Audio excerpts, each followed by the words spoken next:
e fiquei super interessada para trocar as experiências e entender de outros pontos de vista também, de outros pontos de vista. Essa pesquisa me interessa muito também. É isso.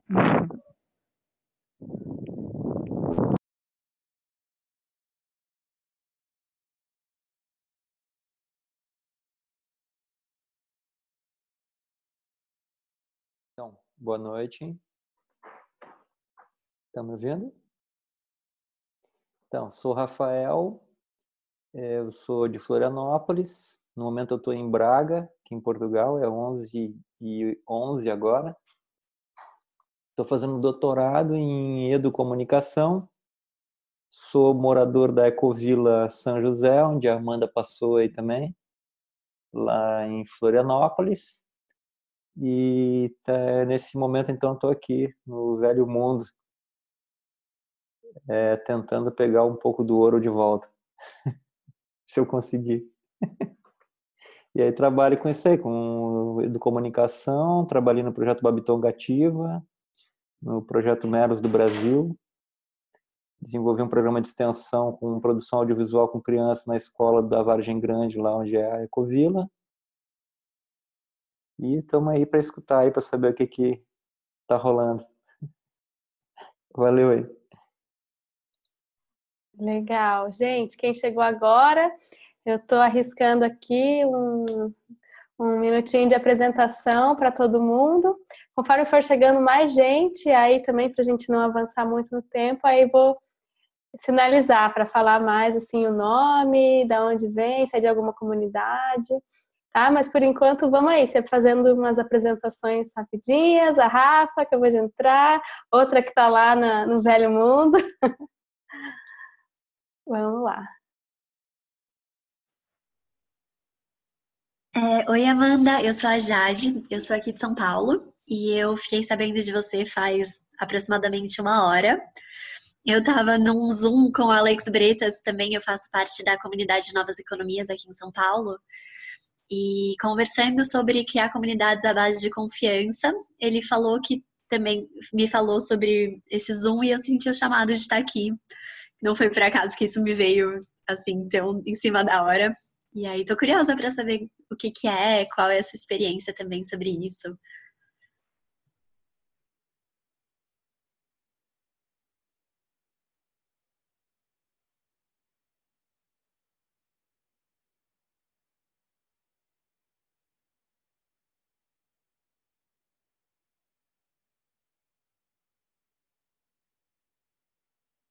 O povo é tímido. O povo é tímido. Acho que ninguém vai se apresentar, não.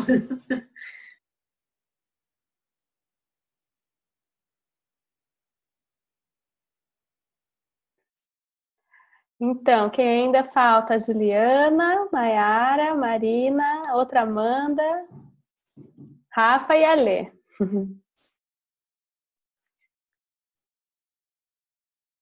Boa noite. Eu faço parte do pessoal que segue o Amalaia, né? Estou lá e por isso que eu recebi o convite. Inclusive, Amanda, o link que você postou lá no WhatsApp do Amalaia não está funcionando. Só parece que é o link do Facebook, né? Estou até tentando postar lá e não estou conseguindo, não sei por quê. Mas, bom, eu já fiz uma viagem grande também de 1 ano e procurando comunidades. Encontrei algumas e, bom, a ideia é tentar encontrar gente e sociedades mesmo, pequenas comunidades que conseguem outras formas de ver, né, e de conviver no mundo, assim. A ideia é essa. Que bom que tem mais gente nessa busca também.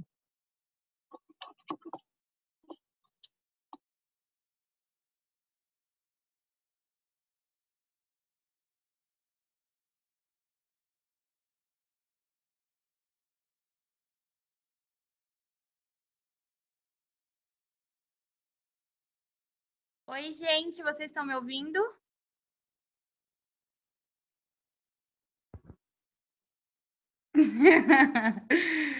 Estão me ouvindo? Eu não conheço ainda esse aplicativo, eu tô totalmente perdida.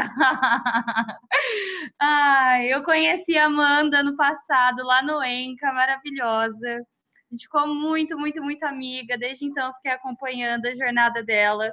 Estou muito contente de estar aqui nessa live hoje com vocês, aqui toda perdida ainda. E, de fato, aquele link do WhatsApp não está funcionando. Eu fiquei maluca e eu consegui entrar no Face e achei. Fica faltando um dígito lá no final do link. Foi isso que ficou faltando. Mas estou muito feliz de estar aqui com vocês, gente. Beijos.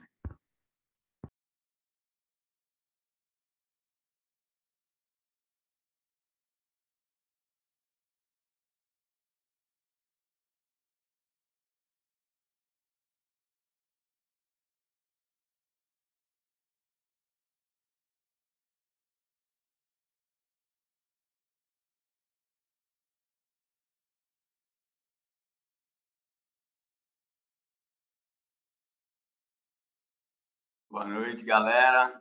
Eu sou o Alê, um grande fã da Amandinha. A gente é muito amigo desde 2015 e ela, desde o primeiro contato que a gente teve, me inspira muito. E há algum tempo eu tenho enveredado para a área de desenvolvimento humano, né?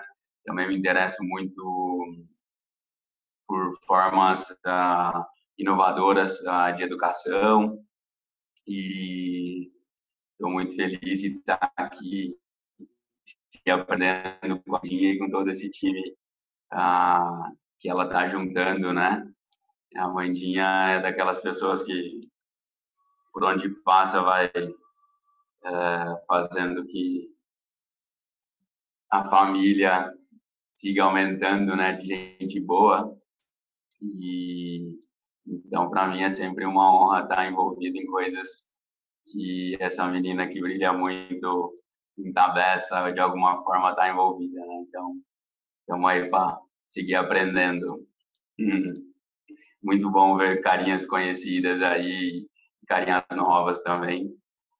Estamos conectados, estamos juntos.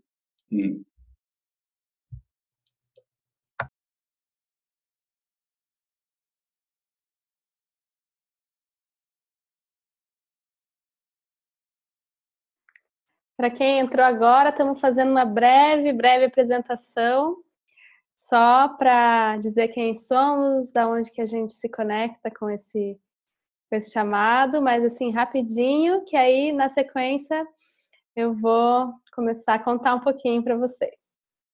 Vamos lá, quem entrou e ainda não falou foi a Juliana, Ana Macedo, Breno, Ari, Cláudia, Elô, Marina e Daniel, acho que é isso. E a Rafa. Que eu sigo, então. Boa noite, pessoal. Muito bom ver vocês também, umas carinhas conhecidas. Eu conheço a Mandinha, né, desde 2014. A gente se conectou de uma forma, né, venho seguido também o trabalho que ela está fazendo, e a Mandinha, estou muito curiosa para ouvir, né, o que você vai compartilhar hoje. Eu estava assim meio dormindo, com dor de cabeça, daí eu falei, não, eu tenho que ir, realmente eu tenho que ir. Vai ser muito bom, eu sabia que ia ser super, super bom. Eu tô falando aqui do sul da Inglaterra, né, eu vim em 2016 para o Schumacher College, eu fiz uma fica aqui, Holistic Science, e desde então não consegui ir embora, porque foi muito incrível e é um lugar que eu criei um amor gigantesco. Tem um modelo de educação totalmente diferente também, né? Coração, mãos e cabeça.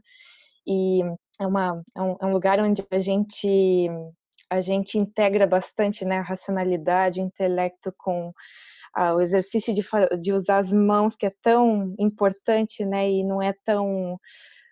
nas escolas ainda, né, a gente não valoriza o craft, a gente não faz muito, não produz coisas, né, e o fundador do college, o Satish, ele fala muito que nós não somos consumidores, né? Nós somos todos criadores, né? E eu acredito muito nisso. Eu acho que cada vez mais, né? Quanto mais a gente produz coisas, cria coisas, melhora a nossa autoestima, e as coisas começam a fazer sentido na vida, no mundo, né? Então, né, eu tive uma experiência super forte e eu acho que eu estou conectada com todos vocês nessa busca também por modelos de educação, né? Muito bom estar aqui.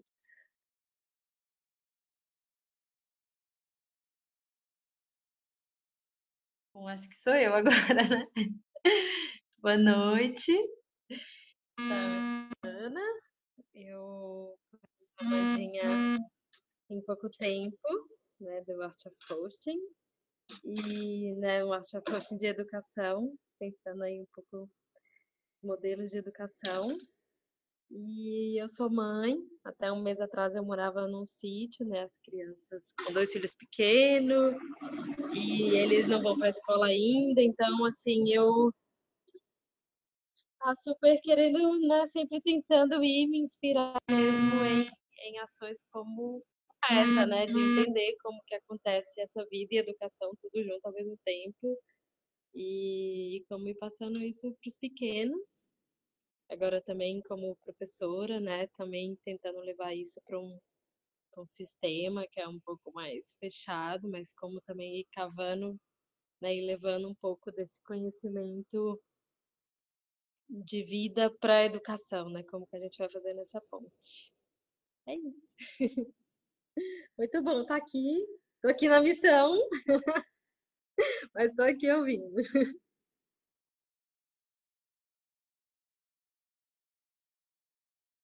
Salve, galera. Eu sou o Daniel. Para mim é um prazer enorme estar aqui hoje e, né, poder conhecer um pouquinho mais de cada uma de vocês. E eu também sou, né, um entusiasta da educação transformadora, da educação disruptiva, e venho acompanhando aí o trabalho e os passos da Amanda já tem um tempo. Admiro bastante aí o caminhar dela. E estou super curioso para saber o que ela tem para dividir com a gente hoje. E contando um pouquinho do Daniel, eu também trabalho com educação disruptiva. O meu foco são crianças. A gente tem uma organização que trabalha com formação de empreendedores sociais, né, dentro do público de crianças. E a formação se chama Formação Endurance. Então, depois posso também compartilhar um pouquinho mais de informações, caso alguém tenha curiosidade. Tá bom, galera? Vai ser um prazer aí dividir aí com vocês esse momento. Uma ótima noite aí a todos.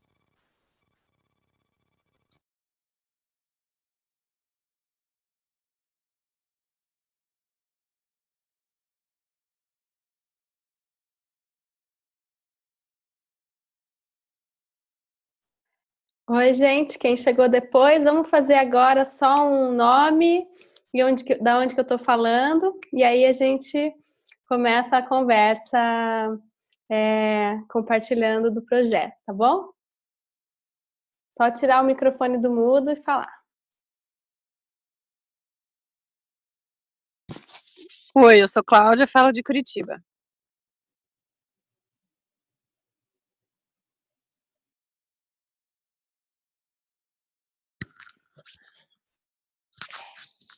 Oi, olá. Bom, tem alguém. Meu nome é Breno, eu falo de Uberlândia, Minas Gerais. Meu nome é Jaqueline, eu também conheci a Amanda na Ecovila São José, em Florianópolis, e hoje eu falo de Portugal. Obrigada.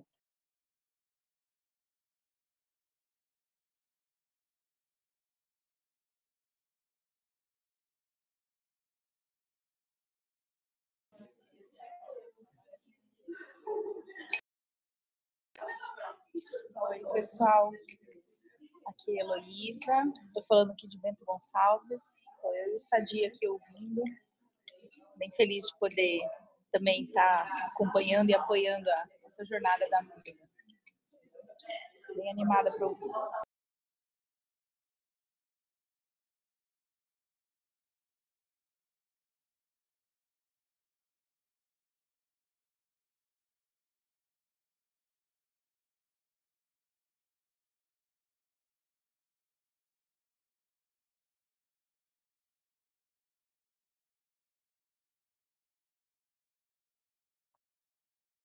É isso então? Tem mais alguém?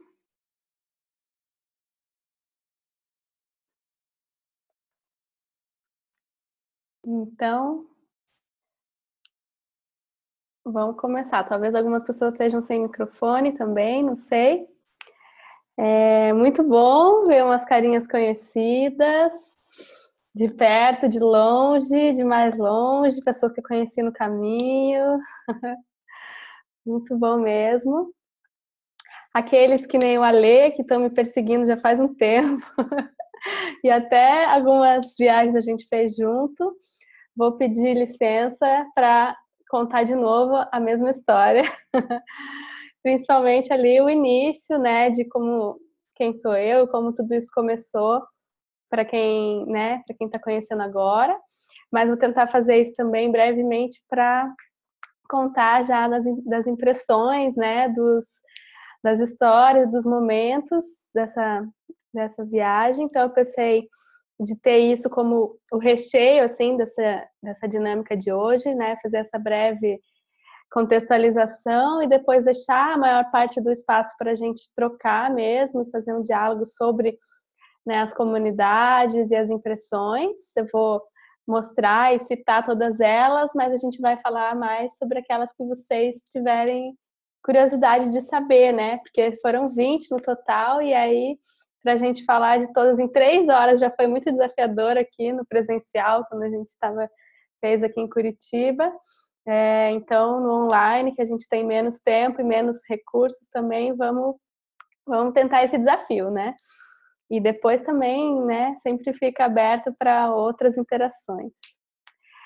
Bom, e aí no final, né, então quando for ali por 8 horas, 8h10 no máximo, também vou já encaminhar para, assim, digamos, para os insights, né, e para as hipóteses, né, porque ao contrário de uma pesquisa acadêmica, eu não comecei com uma hipótese para validar ela no final, mas eu comecei com perguntas e terminei com hipóteses, né? E alguns insights e, nossa, muitas histórias, né? Então, bom, para quem está me conhecendo hoje, né? Eu sou a Amanda, aqui de Curitiba. Esse projeto, né, que chama Transbordas, tem até aqui deixa eu ver, um painel que foi feito aqui no presencial, na facilitação gráfica da Débora. Esse nome, né, e essa imagem de Transbordas vem desse movimento natural, né, do ser humano e da vida em geral em evoluir, né, em transbordar, como essa espiral ali. Então eu me questionava muito antes de educação, antes da gente chamar alguma coisa de educação ou de escola, o que é isso, né, que move, que faz não só a humanidade como a vida está sempre em constante aprendizado e em constante evolução, né? Então era isso que me movia, assim, desde o início. Começou quando eu comecei a fazer um resgate, uma busca, assim, da minha essência e de me enxergar como educadora, né? Que também não era algo que eu tinha estudado para ser, né? Mas, né, ao longo do tempo e da jornada, fui me tornando facilitadora e trabalhando com grupos, com comunidades e tudo mais. E, de repente, lá, um belo dia, me percebi educadora, que nem a minha avó, que me criou, né, que praticamente me criou, que brincava comigo todas as tardes e me trouxe, né, essa sensação gostosa de aprender, de transbordar, de estar sempre em desenvolvimento como algo natural e algo amoroso ali no colo da avó. Então veio um pouco dessa busca dessa essência, essa vontade de procurar, então, o que é essa essência da educação, antes da educação, né? Esse desenvolvimento humano. E sempre me perguntando também a nível coletivo e de comunidade, o que a gente está aprendendo agora, né? O que a gente, como humanidade, qual que é a lição de agora, esse passo, esse momento histórico que a gente está passando e tudo mais, o que a gente tem que aprender, né, coletivamente, qual é esse próximo passo. Lá na época, teve, né, uns 2 anos atrás, eu também passei por esse momento de, bom, já que eu sou educadora, acho que eu vou tentar fazer um mestrado em educação, né, vai ver que isso é importante para ter, assim, no currículo, para estar em universidade e tal. E como os caminhos aí do universo são muito sábios, eu não passei nesse mestrado, mas eu entendi, né, essa experiência de aplicar para o mestrado também me trouxe a oportunidade de sentar e colocar no papel tudo aquilo que eu estava experimentando muito na prática e que eu não sabia muito teorizar, que eu não sabia nem direito, assim, de que autor, que filosofia que vinha aquilo, mas que eu estava vivenciando e praticando, né, em termos de aprendizagem transformadora. Então, a bênção dessa aplicação do mestrado foi sistematizar, né, a prática que eu vinha tendo e ver que, nossa, mas isso realmente faz sentido, né? Tem um monte de gente que está falando que isso faz sentido e eu estou experimentando na prática, né, esses aprendizados, esse ambiente de aprendizagem transformadora.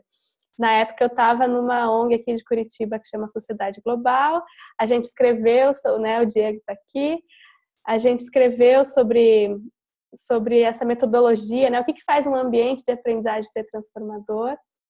E depois eu fui para o Instituto Inhandesi, que fica aqui na mesma casa. A gente, né, é uma grande comunidade, assim, vive a fundo essa história de comunidade, por mais que a gente não more junto.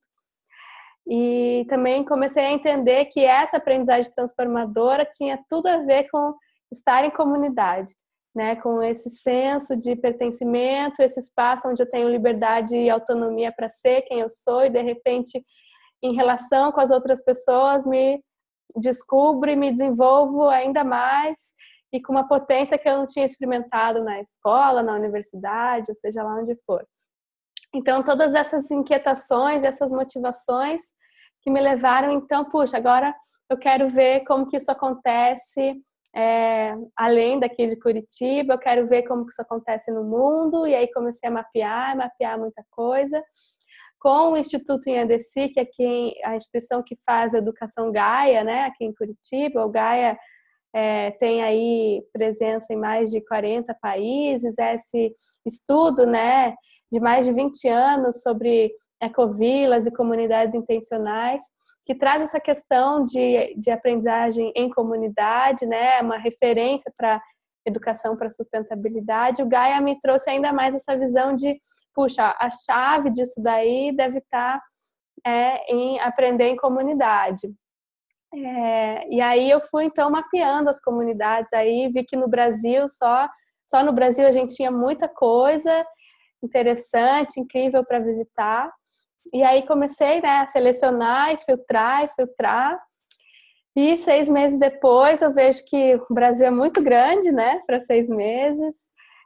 Eu passei, então, por 20 comunidades do Rio Grande do Sul, Santa Catarina, São Paulo, Rio, Minas, e depois lá na região amazônica, né, Amazonas e Acre também um pouco.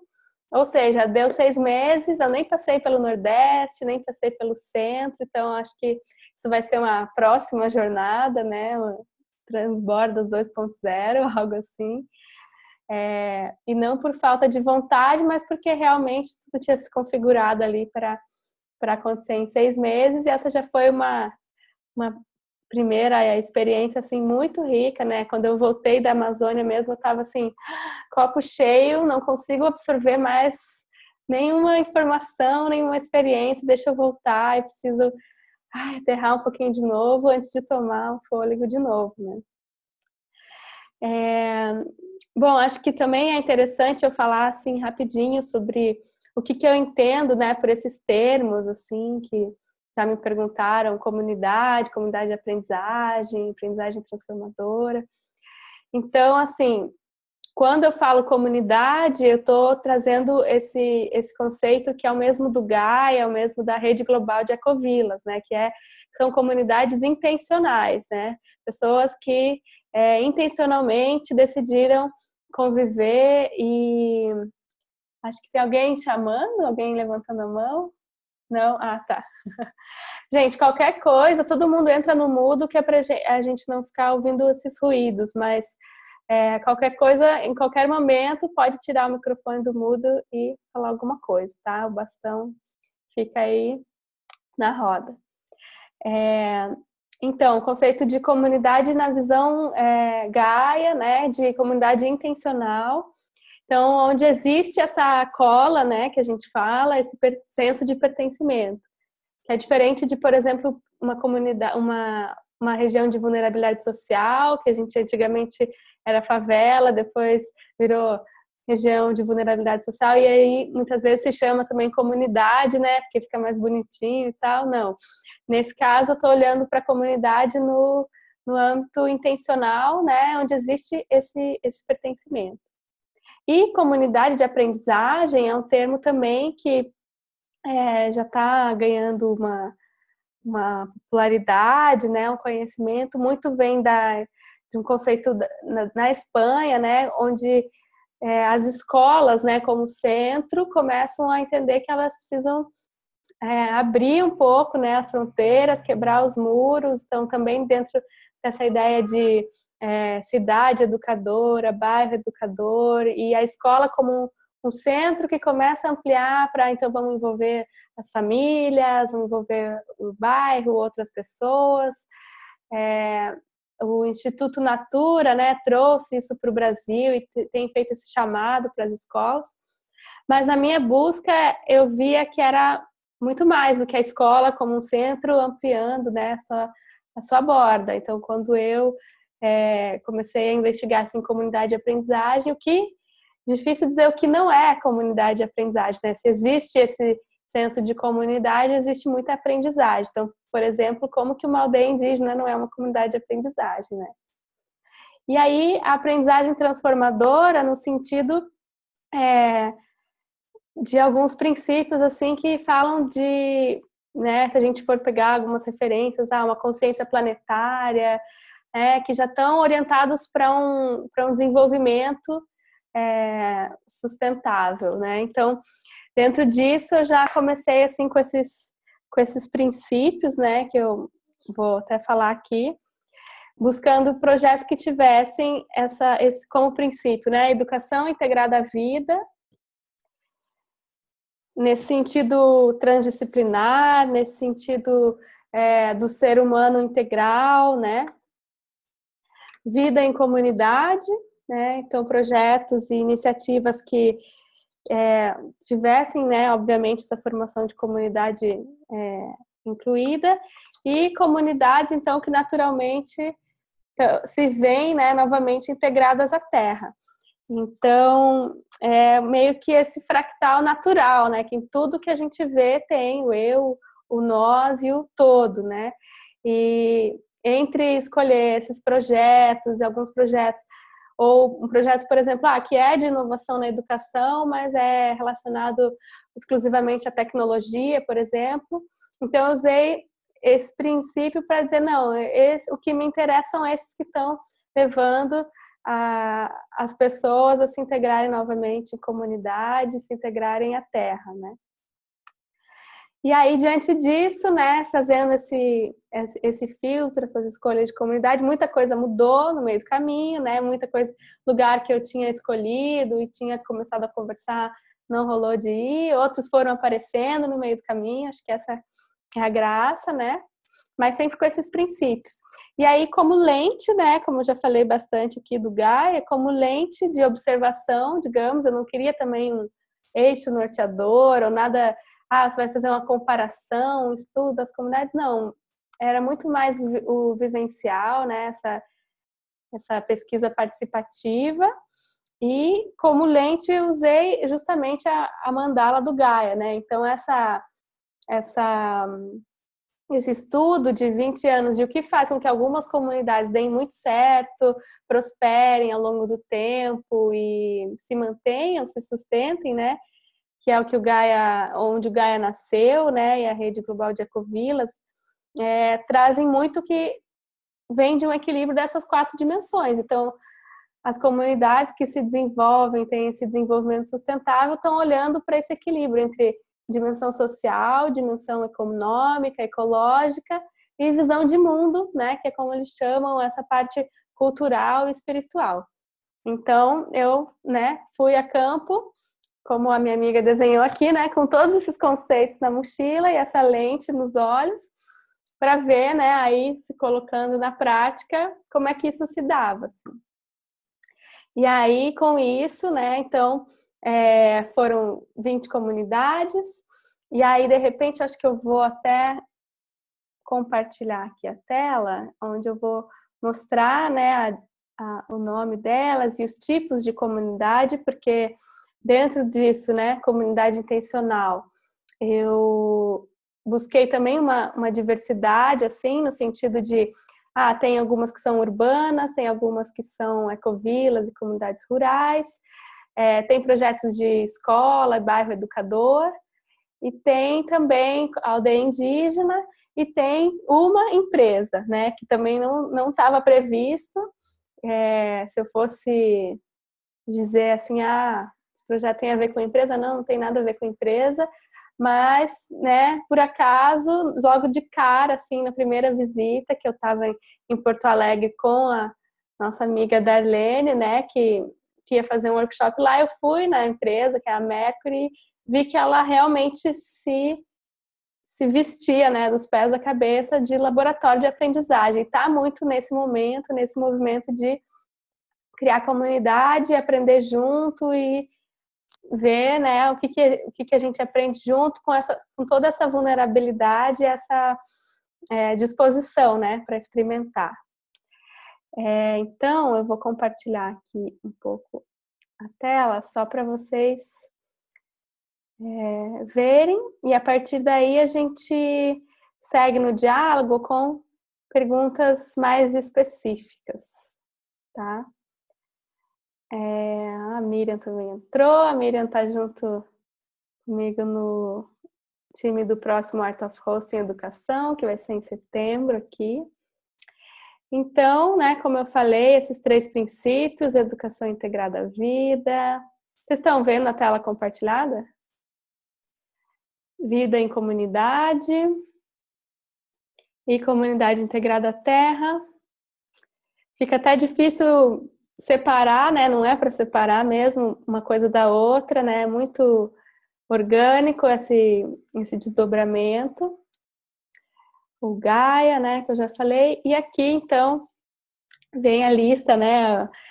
Das comunidades que foram visitadas. Então, nesses 6 meses, passei por 7 estados aí, né?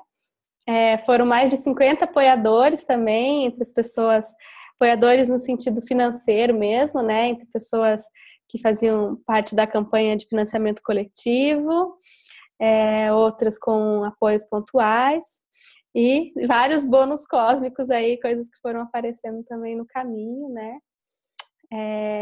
E aí, em termos de comunidades, eu fiz essa diversidade, né, esse espectro entre escolas, então foram 3 escolas, 4 projetos de cidade, bairro educador, 4 comunidades urbanas, 7 ecovilas ou comunidades rurais, uma comunidade indígena e uma empresa, né, como eu falei. Das escolas. Então, eu vou pedir agora para vocês anotarem aí, né, aproveitarem que estou passando para anotar aquelas que vocês tenham interesse ou uma curiosidade mais específica, que aí na sequência a gente segue o diálogo por essas. E assim, como eu fiz aqui no presencial, uma sugestão é olhar para essas, o que eu quero saber delas, também pensando naquelas dimensões, né? Por exemplo, a dimensão econômica. Como é que a cidade escola AINE trabalha essa dimensão econômica, a dimensão ecológica, e aí para a gente poder comentar assim um pouquinho, tá? Então, das escolas, Caminho do Meio, que é a escola que fica dentro da comunidade budista, lá em Viamão, né, do SEB. Tem esse aspecto, né, é escola dentro de comunidade, mas não só da comunidade. Aí tem a cidade escola AINE, que é lá em Guaporé, no Rio Grande do Sul. o Projeto Âncora em São Paulo, né, que também já é bem famoso, tem uma relação aí com José Pacheco, né, e inspirado na Escola da Ponte, lá em Portugal. Em termos de cidade, bairro educador, tem a visita para Santos, né, como cidade educadora, o Ale estava lá junto comigo. CEL Heliópolis, né, que é o Centro Educacional Unificado. Tem vários em São Paulo, mas o de Heliópolis é bem especial porque muito antes dele ser CEL, né, institucionalmente, ele veio de uma história de 30 anos de mobilização comunitária mesmo, muita coisa que aconteceu.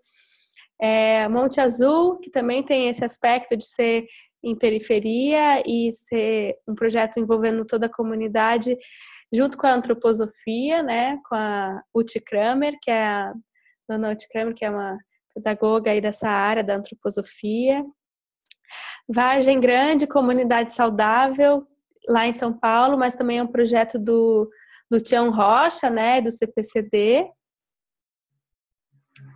Depois, como comunidades urbanas, tem uma em Porto Alegre, Casarão do Arvoredo, Monte Serra, que é em Santos também, mas que é dentro de um contexto, aí sim, a única que não nasceu como projeto intencional, né, comunidade intencional, mas que, graças ao Instituto Elos e várias mobilizações acontecendo lá, tem, né, um senso de comunidade muito interessante.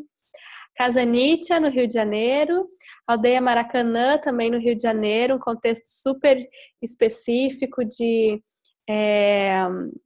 território indígena, né, que é um cemitério indígena, antigo Museu do Índio, onde uma aldeia multiétnica, né, onde eles foram desapropriados da terra para fazer estacionamento para a Copa, do lado do Maracanã, e aí depois não aconteceu como estacionamento também, e eles voltaram a ocupar aquele espaço, e eles têm um sonho, né, de que aquilo seja uma universidade indígena, ou uma pluriversidade. Então, bem legal. E aí, como ecovilas e comunidades rurais, tem a Morada da Paz, no Rio Grande do Sul, que é uma comunidade quilombola. Tem a Ecovila São José, que a gente tem aqui, o Rafa e a Jaque representando também. A Amalaia, né? Algumas pessoas que estão aqui também conheceram a partir do Amalaia, que é esse sítio bem conhecido pela presença da Ana Tomás e do Marcelo Michel, são a família deles que divide essas duas famílias, né, que dividem esse espaço, e outras famílias ali próximas também, com uma proposta de desescolarização. Aldeia Mata Atlântica, no Rio de Janeiro, Terra Una, em Minas, também é uma ecovila já mais conhecida, estruturada, e que também está relacionada com o Gaia. A Ecovila Palmital, que é em Viçosa, em Minas Gerais. Pessoal aí do Dragon Dream, pessoal do Gaia também. E eles também são eles quem promovem, né, o Gaia na Amazônia, o Ama Gaia, e que me possibilitaram ir também lá para o Céu do Mapiá, na Amazônia. E de aldeia indígena, a aldeia Altamira, que é da etnia Runicuim, fica lá no Rio Tauaracá, no Acre. E a empresa que eu já citei, a Mercur, né, e o Laboratório de Inovação Social que eles têm lá. Bom, diante dessa lista, e um pouco conhecendo, né, essas dimensões, né, dimensão social, econômica, ecológica, cultural, espiritual, tem muita coisa que a gente pode querer saber sobre isso. Então, agora, nos próximos 20 minutos, meia hora, eu queria que vocês perguntassem.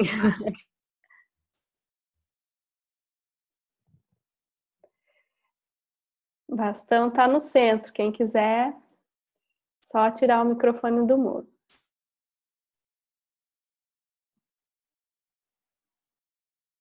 Amanda, tem algum lugar que a gente pode acessar essa lista? Eu acabei não anotando tudo que eu queria. Eu posso colocar aqui no chat, enquanto outra pessoa vai perguntando, eu posso colocar aqui, né, com uma colinha, pode ser? Obrigada, sim. Tá. Amanda, tem uma pergunta. Em relação às comunidades, assim, quais foram as que assim, te chamaram mais atenção, até talvez uma pergunta mais pessoal, que você gostaria até de morar nela, né? E aí uma pergunta que talvez eu traga um pouco mais para o foco que eu busco, assim, qual te chamou a atenção pelo fato de ser bastante, qual ou quais, né? De ser bastante consensual, de não ter um líder claro, mas que todos têm o seu papel, nesse sentido também. Uhum. Tá. Ai, não sei agora como é que eu vou responder ao mesmo tempo escrever, mas eu já vou escrever lá, tá? Enquanto isso, se alguém quiser ir escrevendo aí, depois eu vou compartilhar, eu vou acrescentando na lista também, pode ser, tá? Vamos tentar aí a autogestão. Então, Dani, bom, teve várias, assim, que em termos de estrutura, né, ambiente, dá vontade de ficar, né? Especialmente aquelas que já estão estruturadas há mais tempo, né? É muito fácil, né? Você chegar e já ter assim, aqui a gente já está há 30 anos, aqui a gente já está há 12 anos criando essa comunidade, não só em termos de estrutura física, né? Casas e tudo mais, como essa governança sendo amadurecida, assim. Mas pessoalmente falando, eu acho que um fator muito importante quando a gente está nessa busca, acontece muito assim, queria escolher um lugar para ficar, assim. E aí, pessoalmente falando, eu acho que o fator que é o do pertencimento e da criação de comunidade, né, de vínculos, assim, é o que mais me chama atenção. Então eu fiquei muito assim, nossa, tem várias que eu queria morar, mas eu queria mesmo era ter uma comunidade com as pessoas que eu já sinto, né, no coração que são a minha comunidade. Então foi um pouco, deixa eu ver um pouco daqui, um pouco dali, mas assim, para assumir esse compromisso, né, digamos, porque é um compromisso de vida, assim, de ficar num lugar, eu sentia muito mais que, eu já tenho a minha comunidade, sabe? E eu queria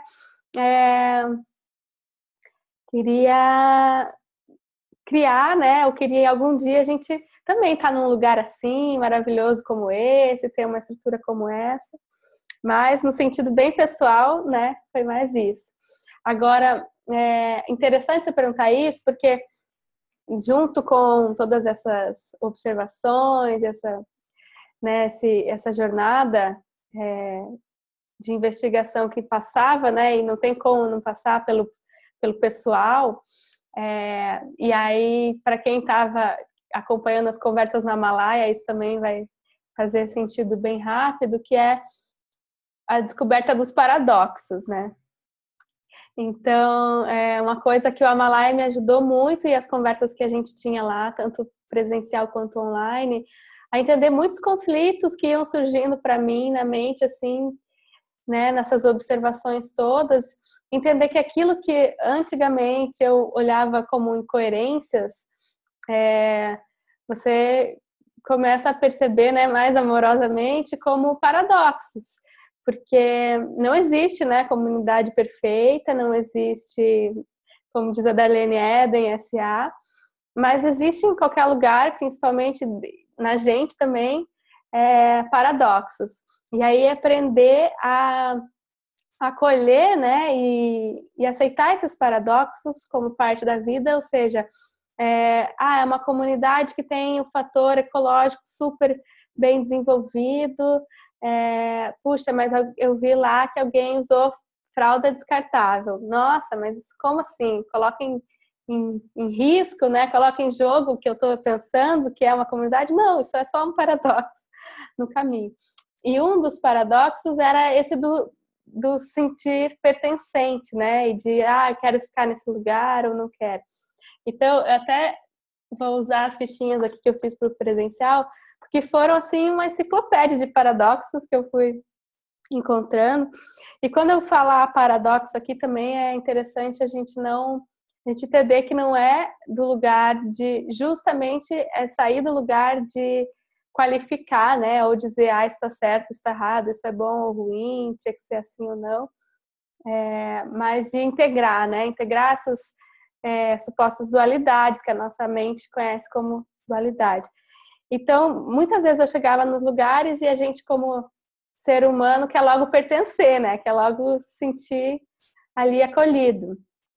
E em alguns lugares eu era simplesmente alguém estranho que estava chegando, junto de uma comunidade que está ali há muito tempo criando vínculo. Então eu percebi esse paradoxo entre o pertencer e o não pertencer, que te dá a possibilidade de ser um espectador, sem necessariamente identificação, né? Se identificar com algo. Então, por exemplo, teve 3, eu acho, das comunidades que eu fui, que estão ligadas à doutrina do Santo Daime, né?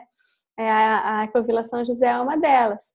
E aí, como que é você chegar e presenciar e aquela não necessariamente é a sua doutrina ou a sua escolha de seguir espiritualmente, né?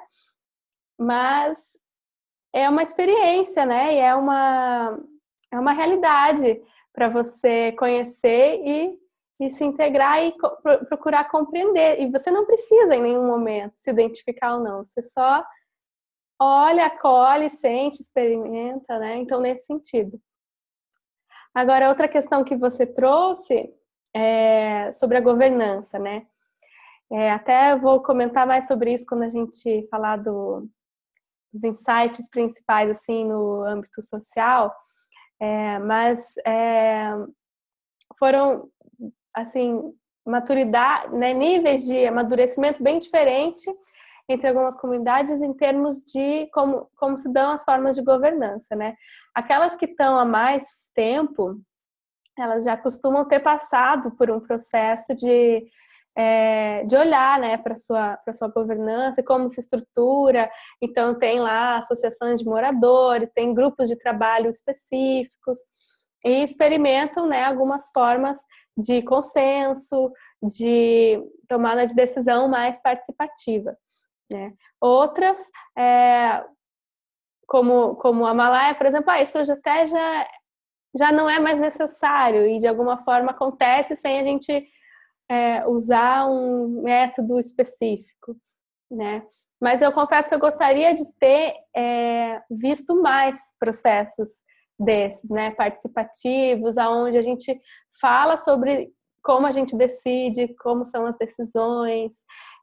O que eu percebi, de forma geral, é que isso ainda está tímido, assim, isso ainda está pouco internalizado na maioria das comunidades, né?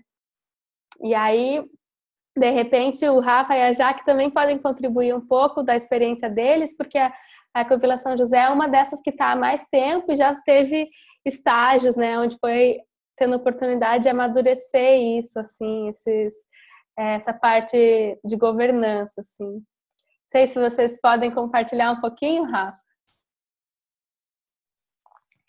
Então, bom, eu acho que nessa questão, como tu falou, tem ciclos, né? As organizações têm ciclos. Então, sempre nós lá estamos com 30 anos, né? Já de experiência, né? Eu não participei dos 30 anos, mas os últimos 11 anos eu tô nessa, né? E a gente percebe muito assim, começou, né? O movimento começou com todo mundo dando tudo que tinha e juntando num projeto coletivo de fabricação, de venda de produtos em feira, né? Era repolho, o produto principal da galera. Então, uma comunidade de vendedores de repolho. E hoje, né, começou então com 4 hectares, né, com todas a galera dando o que tinha e dividindo. E hoje, umas 20 pessoas, né, hoje são 100 pessoas em 100 hectares.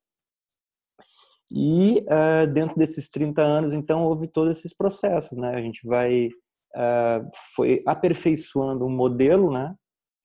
Desenvolvendo uma forma também de que as pessoas que entrassem com algum bem, né?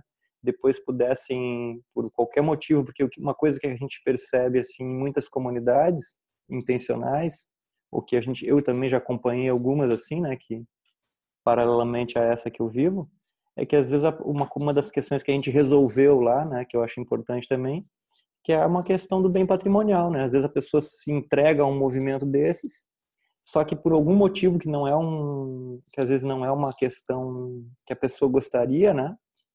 Uma doença na família, alguma coisa que acontece, ele tem que sair do movimento, e aí tudo aquilo que ele colocou, ele não tem como ter um retorno, né?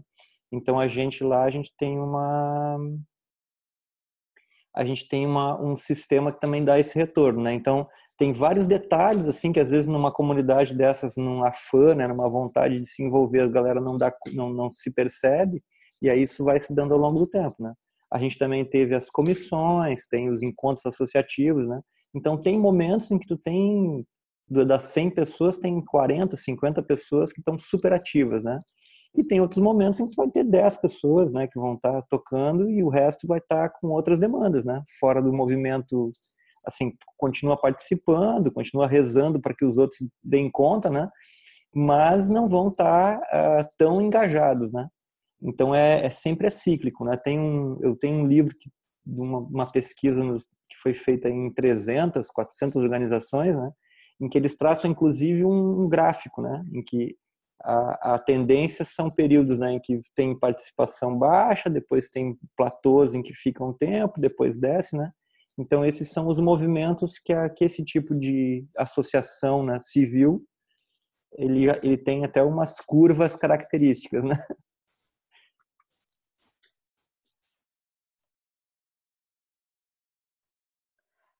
Legal. Mais alguém emenda uma pergunta?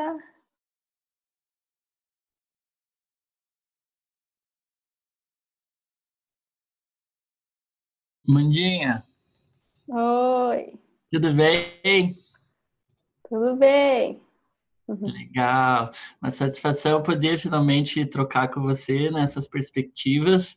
Gostei muito dessa temática da governança, que eu tenho cada vez mais me dedicado. Eu acho que desde uma microescala, né, de uma família, ou enfim, até uma comunidade, até uma cidade, as questões são as mesmas, assim, de uma forma ou outra, subjetivas, e em todos os campos a gente ainda está, enfim, entendendo como chegar, né, nessa questão da participação, dos tipos de tomar decisão, etc. Esse é um tema que eu gostaria de ver aí para frente, nos próximos capítulos. Mas a minha pergunta foi no sentido de o que você sentiu assim de singularidades entre cada perfil de comunidade, por exemplo, uma mais empresarial, uma mais comunidade-comunidade, uma mais educacional, uma mais indígena, enfim. O que elas têm de diferente, mas também o que elas têm de similaridades, ou seja, né, o que converge, o que une elas, né, independente de que tipo de comunidade, é uma comunidade, né? Então, você consegue destacar um pouco dessas divergências e convergências? Uhum.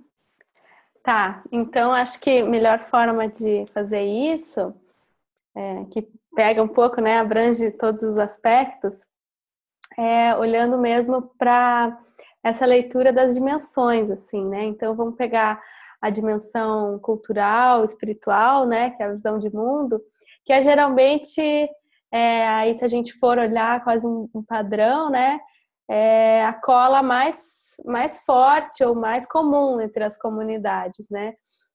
A gente ter uma visão de mundo parecida, né, uma visão de mundo comum, é o que muitas vezes motiva o início já da comunidade, né? E quando tem isso, é muito forte essa cola, né?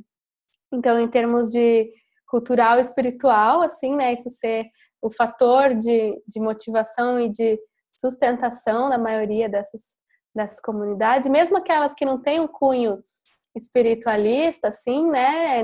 Necessariamente, tem essa visão de mundo comum, que pode passar mais até pelo socioambiental, pelos movimentos sociais também, mas diz respeito a gente estar olhando, né, com uma visão de mundo comum que sustenta, que segura essa comunidade. E aí isso traz também, né, para a cena, assim, a diversidade, né, diversidade de manifestações culturais, né, de acolhimento da cultura brasileira. Então isso é, assim,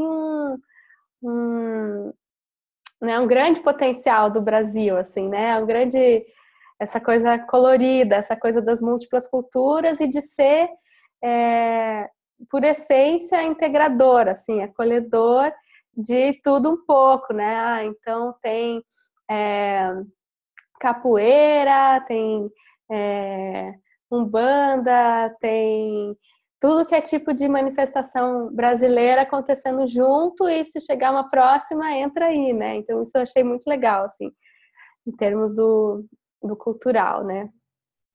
Em termos do ecológico também, por exemplo, é muito legal de ver que todas, sem exceção, têm a questão do alimento como uma prioridade ou como uma preocupação latente, né?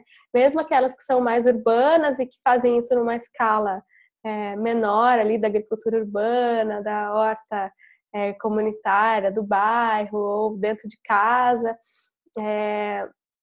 isso não passa despercebido, né, por nenhuma das comunidades, embora todas elas, sem exceção, estão buscando digamos, uma soberania alimentar, né? Ninguém, mesmo a aldeia indígena, que já foi por milhares e milhares de anos autossuficiente, autossustentável em termos de alimento, hoje em dia existe a entrada de outras coisas, né? Como o açúcar branco, a bolacha recheada, não tão fora, né? Não fogem desse paradoxo, assim. E aí, então, a busca por um movimento de se tornar mais e mais autônomo na questão do alimento também é uma preocupação, né?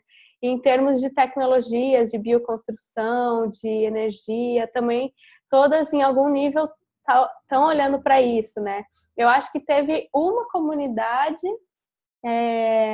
em que eu não vi nada nesse sentido, assim, nem uma hortinha, nem uma composteira, sabe? Mas de todas as outras têm, em algum nível, essa preocupação e estão olhando para isso, assim. Que mais? Em termos de economia, né? Em termos da visão econômica, também todas estão em algum estágio buscando se tornar mais autossuficientes, mais autônomos na questão econômica, e não estão 100% nisso. Acho que esse é o desafio de todos nós, né? As comunidades, elas têm mais resiliência até do que a gente na cidade em relação a isso. Se eu for ver por mim mesma, né, a experiência pessoal, assim, é gritante o quanto você chegar de volta na cidade, você começa a ser, digamos, pressionado ou, né, vir pop-up assim na sua cabeça de quanto o dinheiro está presente, é uma necessidade a todo momento, né? Você está abrindo a carteira para alguma coisa. E quando você está já nessa vida, né, mais integrada, assim, com a terra, com a comunidade, nesse processo de organização comunitária, isso se torna menos e menos relevante, assim, né? Você está vivendo com a economia, mais aquela economia original, né? Que é do cuidado da casa, que é o espaço, que é a terra, que um lugar onde você é dono, né, do seu tempo. Então, o tempo não é dinheiro o tempo inteiro, mas você tem essa liberdade de experimentar, né, o seu tempo, os seus talentos, os seus recursos, da forma de fazer, e isso eventualmente se torna algo econômico ou financeiro, né? Então aí a gente relembra quanto a economia e a ecologia estão juntas ali, né, estão integradas, mas como existe, né, o fator financeiro ainda muito presente na nossa sociedade, mesmo na aldeia indígena, isso é uma questão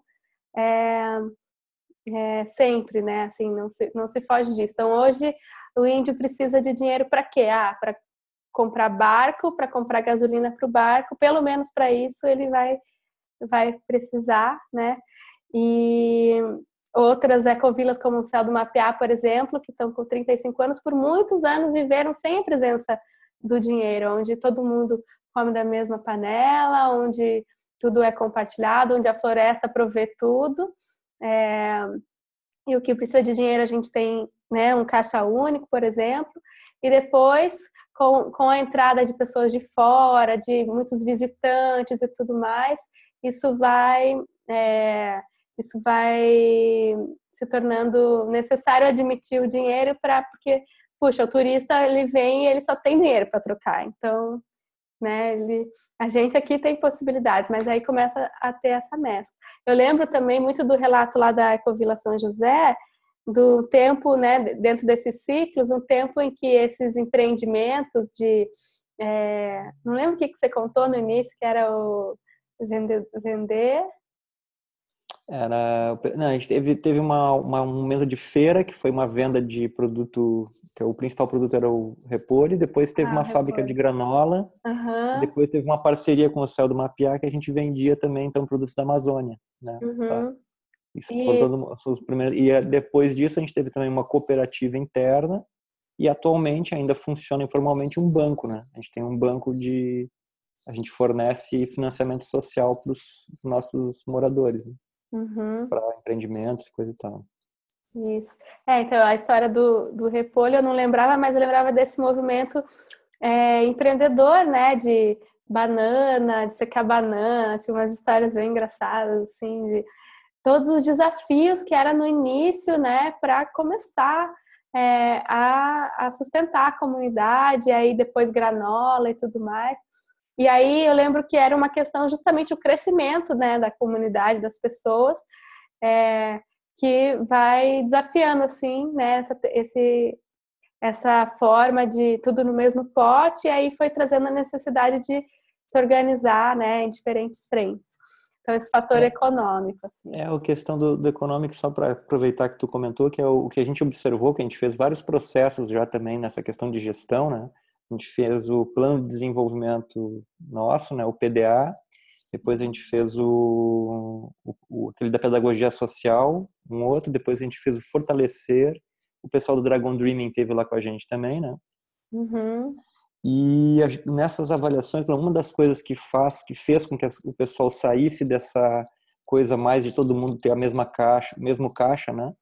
Foi quando as famílias começam a crescer, começam a ter os filhos que vão para a escola, começa a precisar ter atendimento de saúde, coisa e tal, então aquele recurso coletivo já não é o suficiente, né, para comprar uniforme, livro, essas coisas para manter a família. Então, quando as famílias começaram a crescer em número, né, aí começou a cada um ter que ter a sua economia própria familiar, porque o coletivo já não dava mais, né, porque um adulto que está ali querendo viver com o mínimo é uma coisa, uma criança que tem toda uma necessidade, né? Quando vai crescendo, aí já é outra coisa. E no caso do Mapiá, só uma observação também que tu comentou, uma das questões também que forçou o Mapiá a abrir para a economia externa é que a área onde tem o Mapiá foi transformada em reserva, né? Foi transformada na reserva do Purus. E no momento que foi transformado em reserva, eles foram proibidos de abrir qualquer outra roça. Eles foram proibidos de ampliar a área de cultivo deles. E isso enquanto não tivesse um plano de manejo. E o Ministério do Meio Ambiente demorou 20 anos para fazer o plano de manejo. Então, eles tiveram uma moratória de áreas de cultivo durante 20 anos. Então, esse choque, né, também deles passar para o monetário tem a ver também com uma interferência externa, né, que foi 20 anos sem poder abrir roça, além do que eles já tinham, né? Interessante. E uma coisa que me chamou, né, comentando ainda um pouquinho da São José, que me chamou a atenção também foi esse movimento, esses ciclos entre as gerações, né? Então, conforme abriu essa necessidade de, hoje a maioria das pessoas, né, trabalham fora e levam o dinheiro para dentro, para suas famílias e tudo mais. Os primeiros, né, que abriram lá, contam as histórias de como que eles carregavam um saco de cimento e abriam estrada com carro de boi para começar a construir as casas. essa geração próxima já com esse desafio do crescimento e buscando também sustentabilidade fora e trazendo para dentro. E as novas gerações, né, a Aurora, que é a menina que eu conversei lá, já com o ímpeto de, puxa, que legal que os nossos avós fizeram isso, os nossos pais, mas agora a gente está no próximo passo, é a gente sobreviver daqui de dentro. Então, nosso sonho é a gente não precisar mais ir trabalhar fora, estudar fora, para girar as coisas aqui dentro, né? E lá do Mapear, isso traz também, né, isso que você comentou, um pouco já do âmbito social, né, de educação em termos de escola, assim, né, que a gente vê em vários movimentos, em várias ecovilas lá em Viçosa também, conforme as crianças foram crescendo, foi trazendo outras necessidades e algumas que tinham, assim, escola Waldorf para as crianças até 7 anos, né, que é o mais comum. Depois, quando as crianças começavam a crescer, já não tinha mais estrutura para ter escola dentro, para ter ou para formalizar a escola Waldorf já dos 7 anos para cima. Então, o próprio crescimento vai trazendo mais complexidade, né? Bom, e aí, né, chegamos na dimensão social, né, que trata tanto essa questão da governança, das instituições, como das relações, né, um a um. E aí, isso que eu achei bem interessante de observar, assim, trazendo já em termos de observação, de insights, assim, aquilo que eu comentei um pouquinho no início, que de tudo isso, né, eu percebi que as formas, as metodologias, as pedagogias, o jeito de fazer, a gente geralmente já conhece, né, a gente já tem compartilhado, principalmente quem está nessa busca, nesse meio, seja em termos ecológicos da bioconstrução, da compostagem, em termos sociais, tem a CNV, tem o círculo, tem o bastão da fala, tem a sociocracia, ou seja, de formas e metodologias a gente já está bem abastecido, né? A gente conhece. E, assim, teve casos, né, de eu ver essa forma sendo usada, né, sendo nomeada, mas não necessariamente usada, internalizada nas relações, né? Então, o que me trouxe a essa reflexão de que, bom, a forma a gente já conhece, mas a essência é aquilo que a gente consegue sentir mais em alguns lugares ou mais em algumas relações, internalizada de fato pelas pessoas, né? Porque aí entra no âmbito, por mais que a gente esteja em comunidade, entra no âmbito individual, entra na consciência individual e no quanto cada um está disposto a se autorresponsabilizar e a assumir, né, esses princípios e essas práticas pessoalmente, assim, né?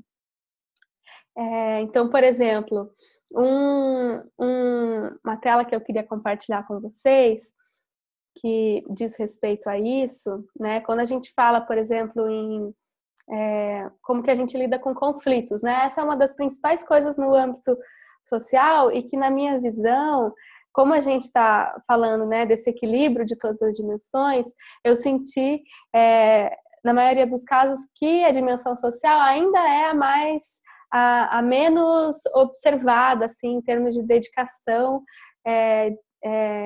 prática, assim, né? Porque a gente toma por garantido que a gente já sabe se relacionar, a gente já se gosta, a gente veio aqui para estar junto, ou então a gente tem um fator espiritual que segura, então espiritualmente a pessoa vai passar pelo processo dela e vai compreender, e aí eu descobri, né, era uma ingenuidade minha achar que o espiritual é maior que o social, em termos de que ele dá conta do social.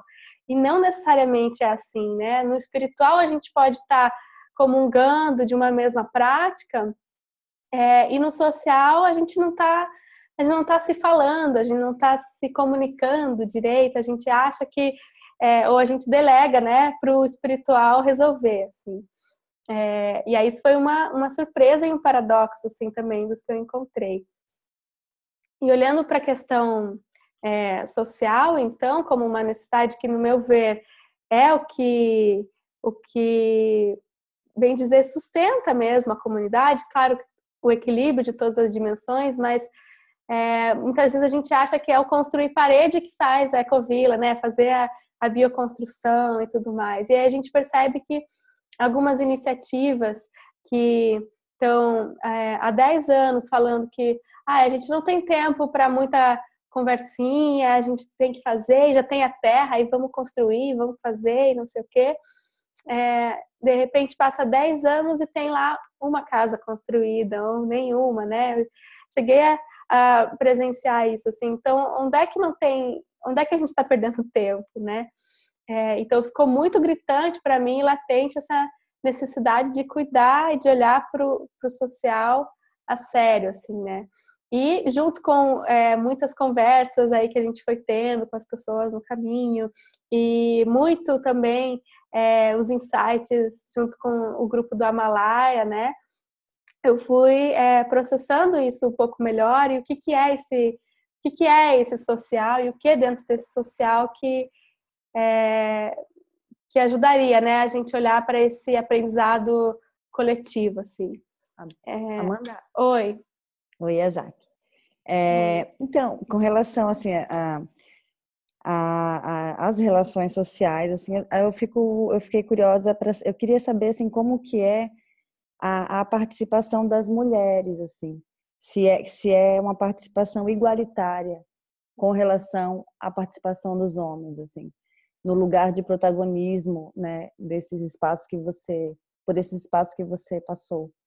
Então, acho que isso também acho que é importante observar, né? E porque às vezes a gente, como você mesma falou, né?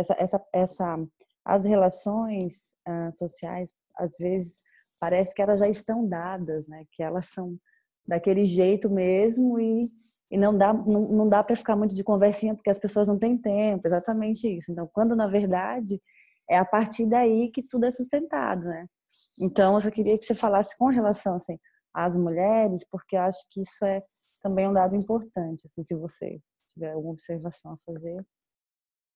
Tá. Eu acho que, como tudo, assim, né, por ser uma questão universal e de momento, de mundo, assim, que a gente está mais do que nunca olhando para isso e enxergando também os paradoxos, os desafios, né, nesse sentido, é claro que isso também né, é espelhado para dentro das comunidades. Mas eu vejo, assim, se a gente for olhar o que acontece já numa consciência comunitária, do que acontece no âmbito geral, urbano, né? Nesses lugares eu via que existia uma intenção, né, de procurar essa equalização, assim, né? Então, principalmente naqueles aonde tem mais fortes os movimentos sociais, né? Essa visão também política, assim, isso era bem tranquilo e bem natural, né? E se a gente for olhar de forma muito sutil, assim, nada gritante, nas comunidades onde existe mais hierarquia e mais tradição, é onde a gente ainda, né, eu como mulher, ainda vejo, né, alguns paradoxos, assim, algumas coisas de opa, né, talvez isso não chegou, não esteja tão internalizado. Por exemplo, a aldeia indígena, né, a aldeia indígena é bem claro o que é trabalho de homem, o que é trabalho de mulher, e existem alguns casos de alguns homens que têm 2 famílias, 2 mulheres, mas não existe nenhum caso, nem se fala sobre a possibilidade inversa, né? Então, na aldeia indígena foi o único lugar, assim, que eu notei essa não igualdade, assim, né? Que eu tenha percebido, assim, né? Bom, e aí para trazer, já indo para uma finalização, assim, dentro desse contexto social, eu queria compartilhar com vocês uma tela que é aquilo que eu falei, né, de terminar com uma hipótese, né, em vez de começar com uma hipótese, que é um raciocínio que eu desenvolvi a partir ali, né, da autonomia. A maioria dos projetos, e aí quando a gente fala, né, nem deu tempo da gente falar muito do âmbito educacional mesmo, no sentido clássico, mas a maioria dos projetos e de intenção de comunidade é um convite para praticar autonomia. né? E tem algumas iniciativas que estão bem focadas nisso, como o Projeto Âncora, por exemplo, que dá esse step by step, assim, né? Esse passo a passo para a criança ir se sentindo mais à vontade de assumir essa sua autonomia, esse seu protagonismo. Tem outros lugares onde a gente é convidado radicalmente a praticar a autonomia, a autorresponsabilidade, como lá no Himalaia, né? A desescolarização. Então, as crianças já não vão mais para a escola, isso nem é mais uma questão. Os adultos estão se olhando, se desescolarizando e percebendo que tem autonomia e, junto com isso, autorresponsabilidade em absolutamente tudo que eles forem fazer, né? Então, a autonomia, em diferentes níveis, ela está sendo olhada e colocada como um início, assim, né? Bom, se eu quero indivíduos que se desenvolvam de uma forma integral e viver compartilhando em comunidade, a gente precisa ter essa autonomia. E ela vem muito de uma autoconfiança, né? Então, o indivíduo precisa acreditar que ele pode, que ele é capaz de fazer as coisas que ele quer e que ele tem o espaço para ir lá e fazer. E aí, junto com essa autonomia, a autorresponsabilidade, lógico, atrelada.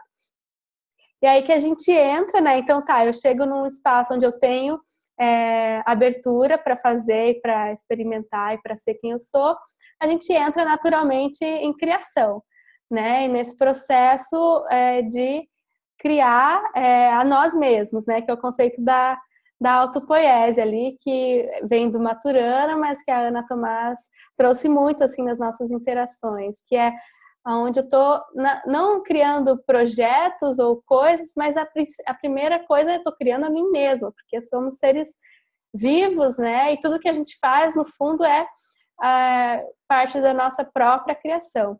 E aí, quando eu entro em criação e eu entro em criação na relação com outros, naturalmente surgem vínculos, né? Então, a gente descobre que a gente se gosta, que a gente tem propósitos compartilhados e começa a criar mais ainda, criar juntos. Vamos então criar um projeto juntos, vamos todo mundo morar junto, ser uma comunidade. E se parasse por aí, estava tudo lindo, tudo maravilhoso, do jeito que a gente imaginou, né? Só que a gente esquece de olhar que, invariavelmente, entrando em relação, a gente vai se deparar com conflitos, né? E aí que eu queria trazer, assim como uma hipótese, um insight final, que é justamente no conflito aonde a gente encontra uma chave para o aprendizado coletivo, né?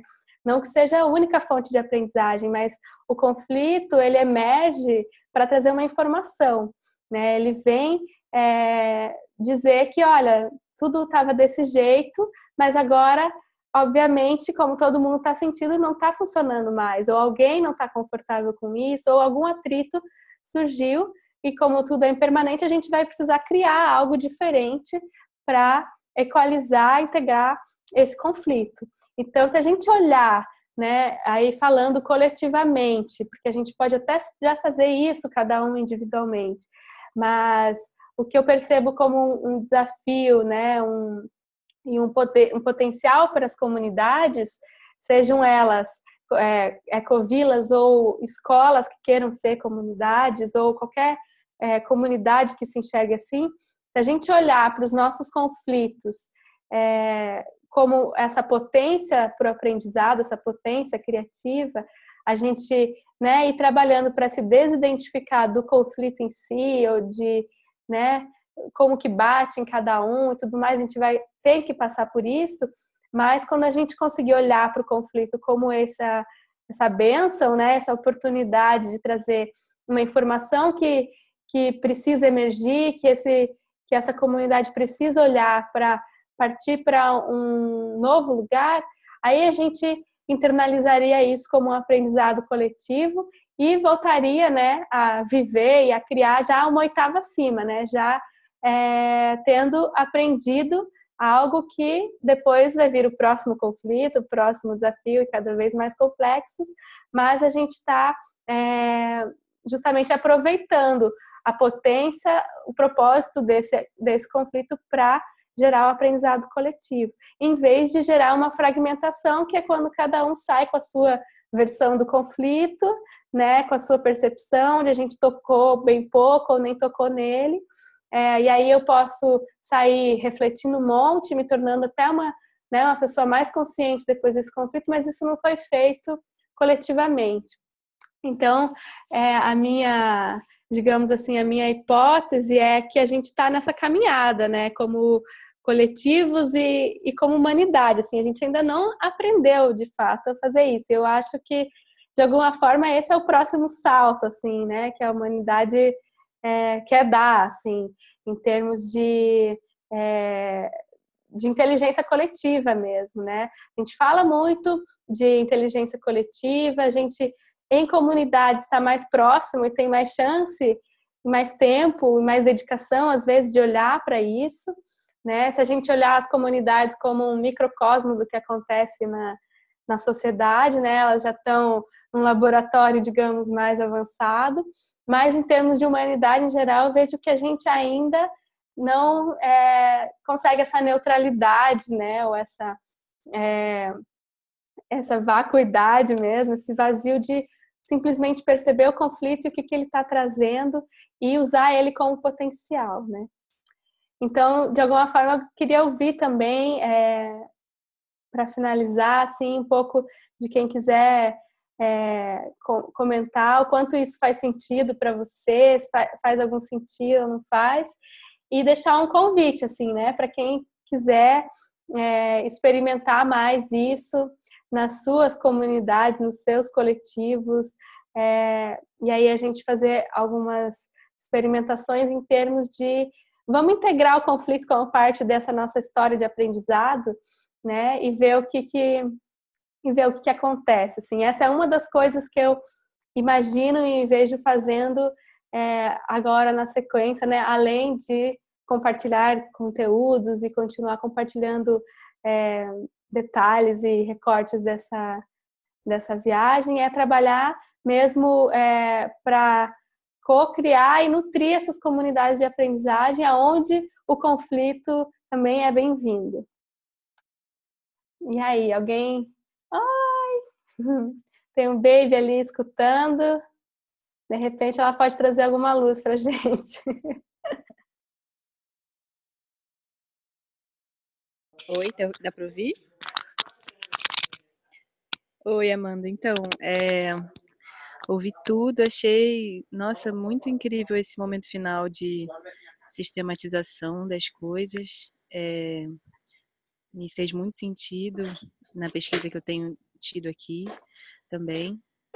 E me parece que abre também um novo projeto muito imenso, né, sobre como trabalhar essa comunicação nesses espaços e como, de alguma forma, criar uma rede em relação a isso, de aprendizagem entre essas comunidades e em relação a como lidar com conflito, né.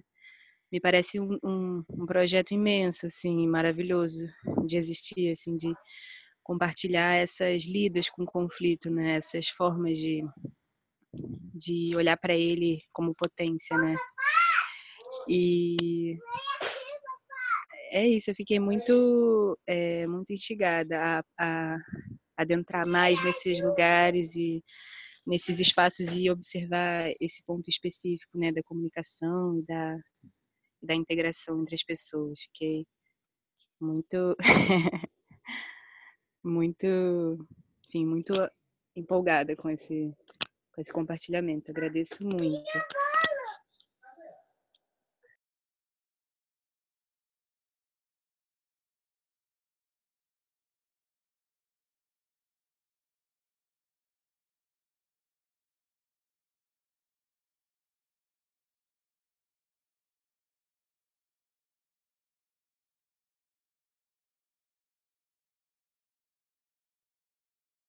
Mais alguém quer dar uma palavrinha final? Eu queria muito não perder a oportunidade de ouvir a Rafa, que é a que está mais longe e que eu tô com muita saudade. Então você não foge de mim, Rafaela.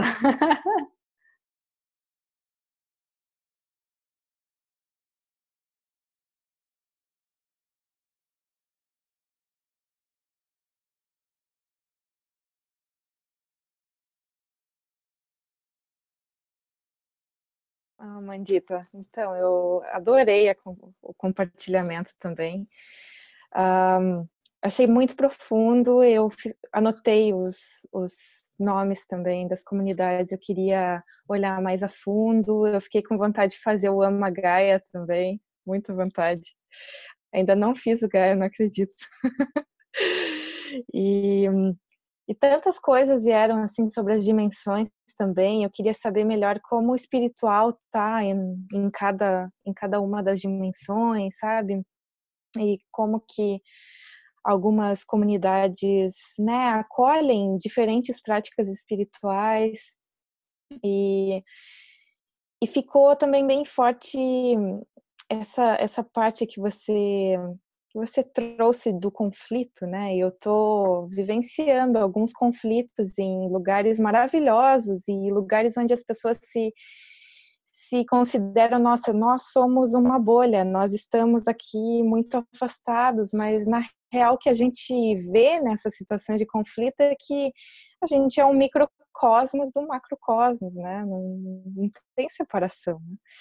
Então, eu estou muito atraída para aprender mais sobre conflito, como, ao invés de gerenciar, né, deixar o conflito acontecer e fazer exatamente o que você falou, de dar esse salto, né, de sair com um aprendizado coletivo e não a fragmentação, porque eu cansei de ver fragmentação, na verdade.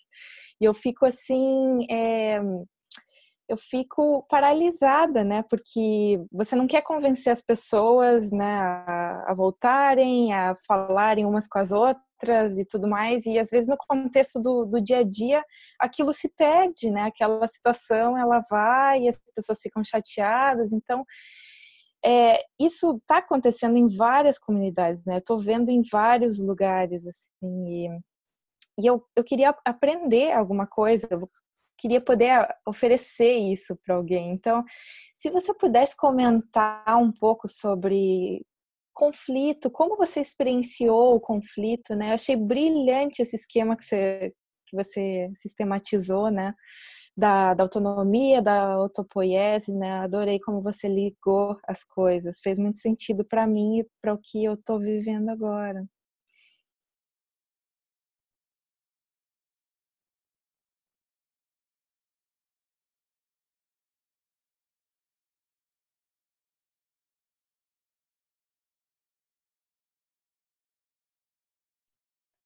Bom, sobre isso, Rafa, eu acho que eu vou propor, né? Claro, entre nós sempre rolam muitas conversas paralelas, né? E a gente também vai compartilhando os insights, assim. Mas eu vou propor mesmo, né? A gente, quem tiver afim, né, de continuar falando mais sobre isso, né? Agora eu tô com essa conta aí do Zoom que a gente pode fazer sempre, né? Então eu vou bolar alguma coisa e novos convites para a gente ter mais tempo, assim, também de tratar, né, desses assuntos um a um e tal, de repente pegar um aspecto e falar mais dele num dia, né? Esse foi assim, um primeiro salto, assim, né, numa piscina ainda mais rasa em termos de visão geral, assim, né, visão macro. E aí, conforme vocês forem colocando aí também, né, eu acho que quem não deu o e-mail ali na inscrição, quiser colocar aí no chat, e conforme vocês quiserem ir deixando outras perguntas, depois a gente vai construindo novos diálogos, assim, né. Mais algum para hoje? Algum comentário, alguma coisa? Oi, eu queria complementar o que a Rafa falou sobre se aprofundar nessa coisa da resolução de conflitos. É uma área, dentro dessa de construir comunidades, é a área que mais me interessa, a parte menos técnica da gestão da terra e a parte mais humana, que eu acho a mais complexa da parte da comunidade em si. Então, estou super dentro, assim, para próximos encontros para falar desse tema e aprofundar nos próximos. Gratidão pela partilha.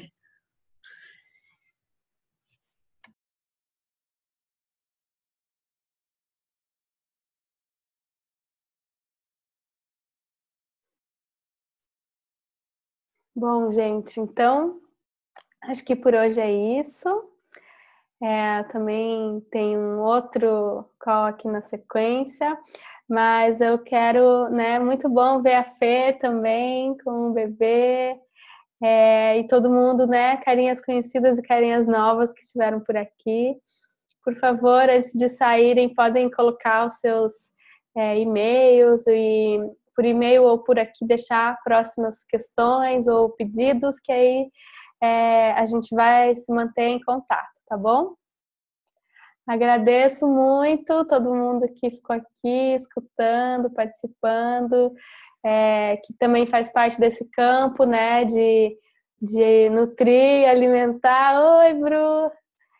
Alimentar esse campo de interesse, né, na educação, na aprendizagem, nas comunidades. As duas foram minha família, né, no ENCA, me salvaram lá de algumas. Então, gente, muita gratidão, muito bom falar com todo mundo. E a gente continua no diálogo. Boa noite para todo mundo. Tchau, tchau. Boa noite, sua linda! Te amo! Ai, coisa linda! Arrasou, Amandinha, obrigada. Adorei. Foi sensacional. Vamos combinar uma então pra gente conversando. Beijão. Beijo, Valeu, Amanda. Amandinha. Valeu, galera. Vamos continuar, hein? É muito bom. Muito bom. Muito obrigada. Muito grata. Até mais.